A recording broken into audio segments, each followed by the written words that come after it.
Bonjour, donc un petit exercice de factorisation. Alors là, on est plutôt niveau 3e, plus quand même.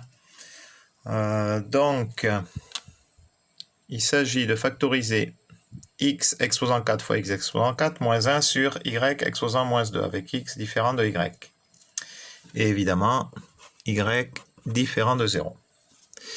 J'ai oublié de le noter. Petit rappel. Quelques rappels. Si j'ai a, n, m, n'importe quel nombre. Donc a exposant n, le tout exposant m, on se rappelle que c'est aussi égal à a exposant n fois m. A exposant n fois a exposant m, c'est la même chose que a exposant n plus m. A exposant n, c'est la même chose que 1 sur a exposant moins n, avec dans ce cas-là a différent de 0 évidemment. Et on peut dire aussi que a exposant moins n, c'est la même chose que 1 sur a exposant n, avec a aussi différent de 0.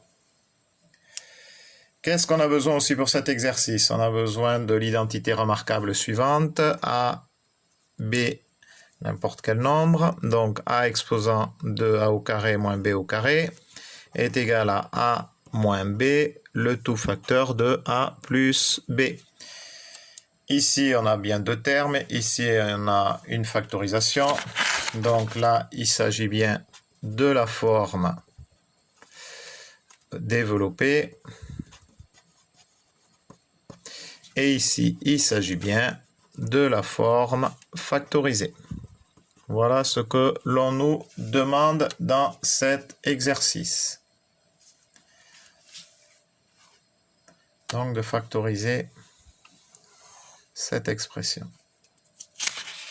Alors, donc je vais reprendre ici, j'ai x exposant 4 fois x exposant 4 moins 1 sur y exposant moins 2. Donc je vais essayer de simplifier tout ça. X exposant 4 fois x exposant 4. Donc on va faire cette expression-là. Dans ce cas-là, petit a égale x.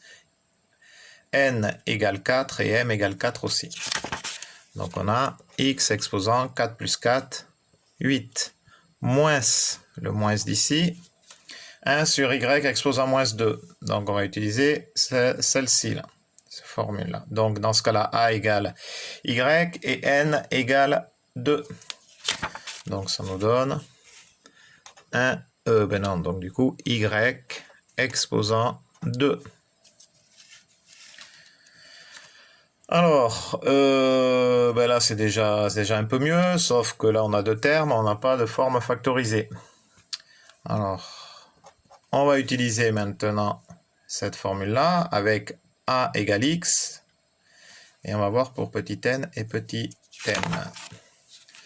Donc, x exposant 8, c'est la même chose que x exposant 4, le tout exposant 2, moins y exposant 2.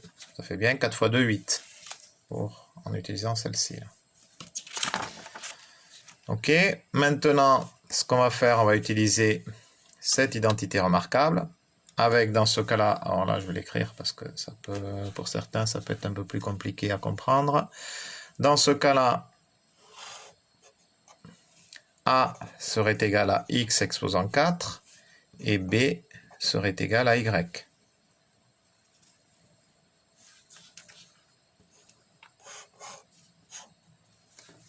Donc, on a donc l'identité remarquable suivante et on va factoriser ça. Enfin, l'identité remarquable, c'est celle-ci, donc on va factoriser. Donc ça nous donne x exposant 4 moins y, le tout facteur de x exposant 4 plus y. Et voilà, on a bel et bien factorisé notre expression. Voilà un petit exercice qui permet de réviser tous ces calculs avec les puissances là. Et l'identité remarquable que l'on doit connaître quand on est en 3e. Voilà, bonne journée à Dichat.